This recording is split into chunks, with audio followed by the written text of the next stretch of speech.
Sejam bem-vindos ao Mundo na Zona, esse nosso programa aqui no Zona Curva, em que a gente fala sobre política internacional toda semana. Eu sou Giovana Branco, eu sou doutoranda em Ciência Política e pesquisadora de política russa, e hoje eu tô aqui para falar sobre os principais acontecimentos dos últimos dias, começando com as eleições parlamentares que aconteceram na França no último domingo. O primeiro turno aconteceu nesse domingo e teve um resultado bem surpreendente, que foi um cenário de grande força do partido de extrema-direita. Um cenário que a gente não via na França desde a ocupação nazista durante a Segunda Guerra Mundial. Então, de fato, chamou bastante a nossa atenção, já que representa, sim, um fortalecimento da extrema-direita no país. O segundo turno dessas eleições parlamentares vai acontecer no dia 7 de julho. Essas eleições na França têm essa característica um pouco incomum em que essas eleições acontecem em 2 turnos, em que no primeiro turno todos os candidatos com acima de 12,5% dos votos são selecionados e apenas aqueles que adquirem mais de 50% dos votos já são eleitos automaticamente. Como esse não foi o caso, nenhum dos partidos que concorreu a essas eleições conseguiu mais de 50%, nós teremos sim um segundo turno para as eleições parlamentares, em que neste momento o partido Reunião Nacional, que é o partido da extrema-direita na França, lideram com mais de 33% dos votos. Se este resultado se manter no próximo turno, que acontece no dia 7, nós teremos possivelmente Jordan Bardella, de apenas 28 anos, assumindo o cargo de primeiro-ministro na França, em um cenário muito estranho de coabitação com o presidente francês, Emmanuel Macron, que é de partido de centro e cujo mandato vai até 2027. Então teremos ainda aí bastante tempo em que estas duas lideranças terão que habitar em um mesmo cenário e tentar governar juntos. O partido Reunião Nacional, que é este partido que está na liderança deste primeiro turno, foi fundado por Jean-Marie Le Pen, que é o pai da Marine Le Pen, que a gente conhece bastante por conta das últimas eleições presidenciais na França, em que ela concorreu diretamente com Emmanuel Macron. O Jean-Marie Le Pen não faz mais parte do partido, ele foi retirado por conta de uma reforma realizada mais recentemente na estrutura deste partido, e ele atualmente é condenado por racismo. Ele era conhecido já por bastante tempo por ser muito agressivo contra os seus concorrentes, por estar envolvido em diversas polêmicas, como no caso de racismo, homofobia e islamofobia, e isso de alguma forma conquistava assim grande parte do eleitorado mais radical na França, mas também afastava muita gente que se identificava com a direita, mas não com esta direita radical do Jean-Marie Le Pen.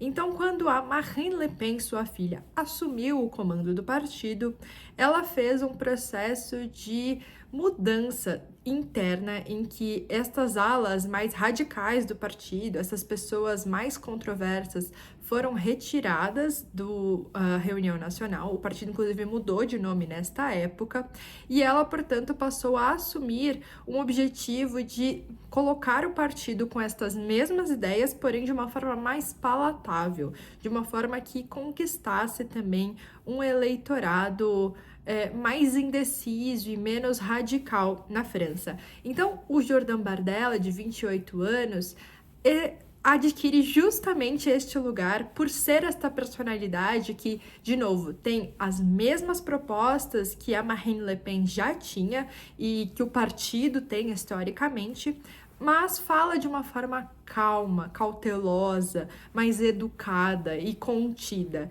E isso também vem ganhando bastante o apoio da população francesa, principalmente a população de classe média, que está ali no centro-direita e que não estava muito satisfeita com o governo do Macron. Tanto que nessas eleições parlamentares, este partido de extrema-direita esteve em primeiro lugar, no primeiro turno, seguido por uma coalizão de esquerda ainda um pouco lenta, mal formada, e apenas em terceiro estão justamente os candidatos de centro do Emmanuel Macron. Então mostra o quanto que o governo do Macron não está sendo muito bem recebido, não tem tido um apoio muito grande da população que o elegeu nas últimas eleições. Como essas eleições parlamentares acontecem em duas instâncias na França, em 2 turnos diferentes, nada ainda é certeza sobre o que de fato vai acontecer depois do dia 7 de julho. Mas no último domingo nós já tivemos 2 pronunciamentos importantes. O primeiro deles foi o da Marine Le Pen, que disse que em governos democráticos é normal que existam esses pedidos por mudanças e que o partido dela, caso eleito, seria o melhor candidato para promover mudanças drásticas na sociedade francesa, visando o bem-estar da população do seu país. Já o outro pronunciamento relevante foi o do presidente francês, Emmanuel Macron, que pediu para a população se unir contra a extrema-direita, indo votar no próximo turno ou nos centristas, ou mesmo nesta coalizão de esquerda, impedindo qualquer tipo de avanço maior dos extremistas. O que nós já sabemos é que, muito provavelmente, a Câmara Baixa vai ficar bem polarizada na França, mesmo que o partido da extrema-direita não tenha maioria total no parlamento. Ainda assim, é muito possível que esta polarização dificulte muito a governabilidade do governo do Emmanuel Macron, e é possível também, se a gente começar a prever alguns cenários, que se essa polarização for tão alta, ou se de fato a extrema-direita ganhar uma maioria muito relevante e inclusive conseguir bater de frente com o presidente, é possível que o Macron, inclusive, convoque novas eleições presidenciais de forma adiantada. Ao que tudo indica, essa estratégia que ele teve de convocar eleições parlamentares também de forma adiantada foi um grande tiro no pé, porque ele esperava que a população francesa se unisse contra estes avanços da extrema-direita. E, na verdade, o resultado que nós temos até o momento foi justamente o contrário, em que a população deu o aval ao Partido da Reunião Nacional, mostrando justamente esse mesmo desejo por mudança que a Marine Le Pen comentou em seu pronunciamento no domingo. Como eu comentei, o Jordan Bardella, que é o principal candidato para assumir o cargo do primeiro-ministro agora, defende os mesmos ideais, as mesmas propostas que a Marine Le Pen e o seu partido defendiam há bastante tempo. Mas ele tenta, de alguma forma, se distanciar desse discurso mais radical e se colocar como uma personalidade mais contida e equilibrada no cenário político francês. Então, algumas das propostas que ele mantém atualmente, que já eram, propostas conhecidas dos eleitores da Marine Le Pen, são principalmente 3. A primeira delas é o controle da imigração. A imigração vem se tornando um tópico importante nas eleições francesas, na política de uma forma geral, em toda a Europa, já há bastante tempo, mas na França isso adquire realmente um caráter ainda mais profundo. Uma das principais propostas desses partidos de extrema-direita é, por exemplo, a proibição do hijab em público. O hijab, que é aquele véu islâmico, inclusive no vídeo da semana passada, eu comentei sobre isso no caso do Irã, que o hijab ele é um elemento religioso, mas é também um elemento político para muitas das pessoas. E na França, ele já é proibido, por exemplo, em escolas públicas. E em público, de uma forma geral, o uso da burca também já foi proibido. Então, agora, uma das próximas propostas defendidas pela extrema-direita é de proibir totalmente o uso do hijab em público na França, o que, de novo, desagrada uma grande parcela da população muçulmana dentro do país, uma população que é, em sua grande maioria, imigrante. Uma outra questão importante sobre a imigração é, de alguma forma, tentar conter o ius solis na França, o direito ao solo. A nacionalidade francesa, ela pode ser adquirida de várias formas, como, por exemplo, ter o pai ou a mãe de origem francesa. Os filhos desse casal poderiam solicitar sua nacionalidade e passarem a ser considerados franceses. E isso possibilitou, ao longo dos últimos anos, de fato, uma grande expansão da nacionalidade francesa para pessoas de outras origens étnicas e religiosas que não de matriz branca e cristã, como é tradicionalmente a francesa. E isso vem, de novo, causando bastante incômodo em parcelas mais radicais da população, que entendem que a população francesa não se beneficia com a diversidade. Então, esta é uma das principais propostas também do partido da extrema-direita, bem como o fechamento de mesquitas. Então, é de fato esta luta contra a imigração em conjunto com uma luta contra o islamismo. Inclusive, o Bardella disse em algum dos seus discursos em que ele teria o objetivo de uma luta cultural contra o islamismo, mostrando que estas duas propostas estão bastante alinhadas. E por último, a terceira grande proposta do Bardella, que de novo já era uma proposta já da Marine Le Pen, é algumas mudanças no cenário econômico, principalmente um apoio econômico à classe trabalhadora. Essa proposta aparentemente se encaixa muito mais com os partidos de esquerda, mas no caso desse partido de extrema-direita, ela tem uma viradinha ali que é bem específica, que não é simplesmente apoiar economicamente todos os trabalhadores franceses, mas sim olhar especificamente para os franceses brancos e nativos, e como que estas pessoas podem ou não se beneficiar de algumas reformas econômicas, como, por exemplo, o corte de alguns impostos em áreas estratégicas como gasolina, água e eletricidade, o aumento de salários em algumas áreas também específicas e a tentativa de reverter uma reforma da idade de aposentadoria, que foi realizada durante o governo do Emmanuel Macron, de 62 para 64 anos, para que os franceses pudessem se aposentar. Então, o partido da extrema-direita está olhando para uma parcela de classe média da França, que é de maioria branca, nativa francesa, e que é, na verdade, muito insatisfeita com os efeitos que a globalização realizou no seu país nos últimos anos. A ideia de uma França mais aberta, mais diversa, não necessariamente trouxe ganhos para esta parcela da população, que na verdade poderia ser considerada como a grande perdedora dos movimentos de globalização franceses. Então, a extrema-direita está olhando justamente para essas pessoas e, a partir de um discurso nacionalista e nativista, acaba ganhando bastante o seu apoio. Também algumas questões mais internacionais, que se incluem aí nas propostas da extrema-direita na França, estão, por exemplo, a relação com a União Europeia. Em determinado momento, foi considerado na França fazer o mesmo movimento que o Reino Unido fez, do Brexit, de justamente sair da União Europeia. Mas isso é ainda um tema complicado. A gente já viu com o Brexit que isso não é necessariamente algo simples de se fazer, existem inúmeras consequências sobre isso. Então, agora na França, eles moderaram um pouco o tom deste discurso e começaram a falar de uma reforma de dentro. Então, não necessariamente saindo da União Europeia, abandonando o bloco europeu, mas sim fazendo alterações para que a França possa, sim, ter relações econômicas, principalmente com outros países do bloco, mas ainda assim manter a sua soberania, aumentar a sua independência política. Então, essa é uma das questões, e também em relação à Ucrânia, já que o Partido Reunião Nacional é conhecido por ter boas relações com a Rússia de Vladimir Putin. Mas agora o Bardella tem tido uma posição diferente, se afastando um pouco disso, mantendo o seu apoio à Ucrânia, mas, por exemplo, sendo contrário à entrada da Ucrânia na União Europeia e na OTAN.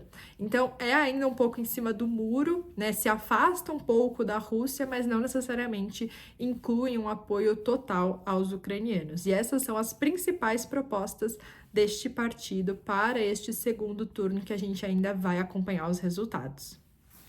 Agora falando sobre a política dos Estados Unidos. Na segunda-feira, a Suprema Corte norte-americana decidiu que o ex-presidente e atual candidato Donald Trump terá uma imunidade presidencial parcial. E isso é uma decisão bem conservadora que foi criticada por alguns lados mais liberais da política norte-americana. Segundo a Suprema Corte, portanto, ele deve ser sempre julgado e as suas ações devem ser sempre repensadas a partir da divisão muito clara de esferas pública e privada. O que ele faz enquanto presidente da República é uma coisa e é muito diferente do que ele faz enquanto cidadão norte-americano. Então, ele não pode ser responsabilizado por fazer uma ação em uma ou outra instância a partir dos critérios de cada uma delas. Então, o que a Suprema Corte está fazendo é necessariamente uma decisão que tem um timing muito estranho, é realmente, pensar nessa decisão apenas alguns meses antes da eleição, que vai acontecer em novembro desse ano, dá sim ao Trump uma certa liberdade de atuação, já que muito provavelmente o julgamento dele sobre os acontecimentos no dia 6 de janeiro de 2021, com a invasão ao Capitólio e toda a ideia de que o Trump teria incitado seus eleitores a ir contra a democracia, ao Estado de Direito, enfim, as instituições norte-americanas, muito provavelmente esse julgamento vai ser atrasado por conta dessa decisão da Suprema Corte de entender que ele tem uma imunidade presidencial parcial na política.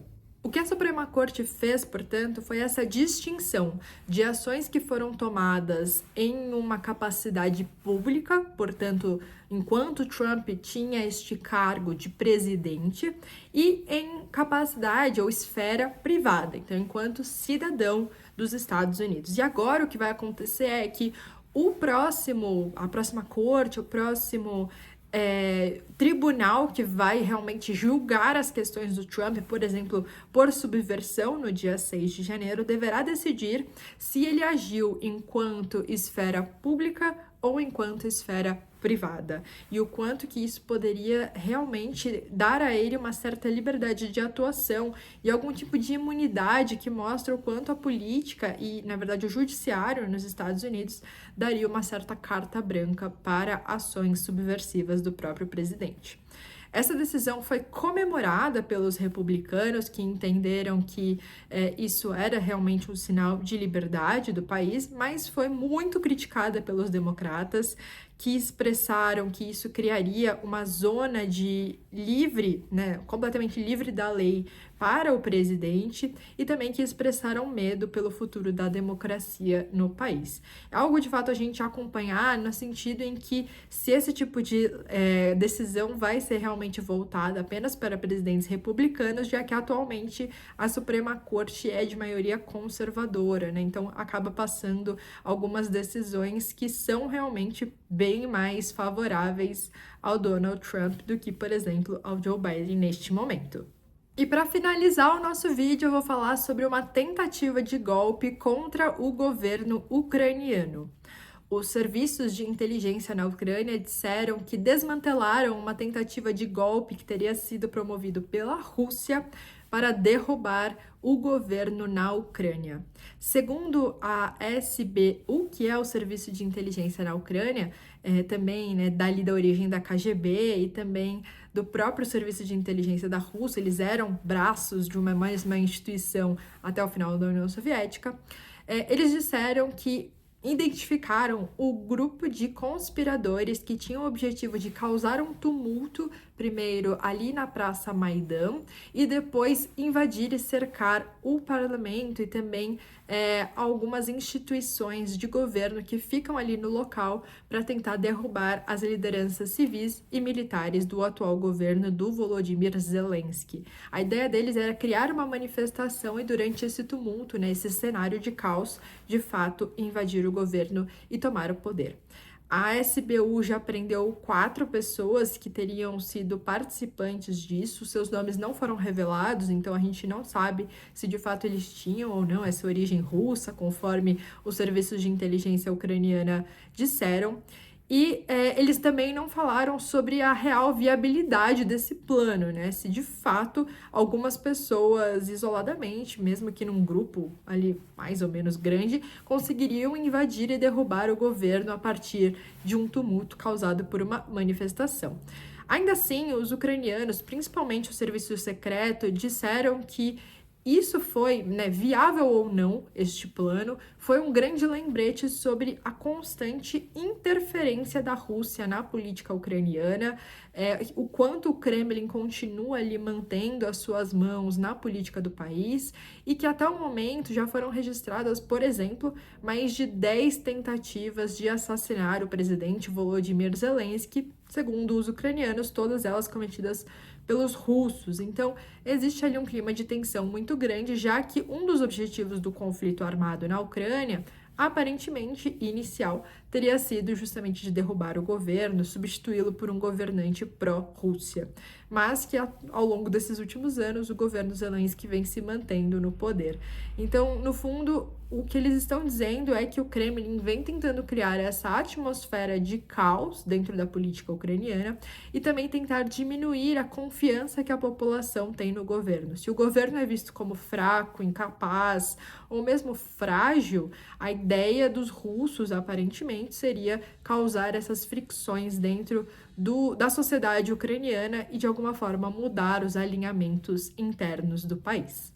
Espero que vocês tenham gostado do vídeo de hoje. Se tiverem qualquer dúvida sobre estes assuntos, comentem aqui embaixo. E também, se vocês tiverem sugestões de temas para a semana que vem, não deixem de falar. Muito obrigada e até o nosso próximo vídeo.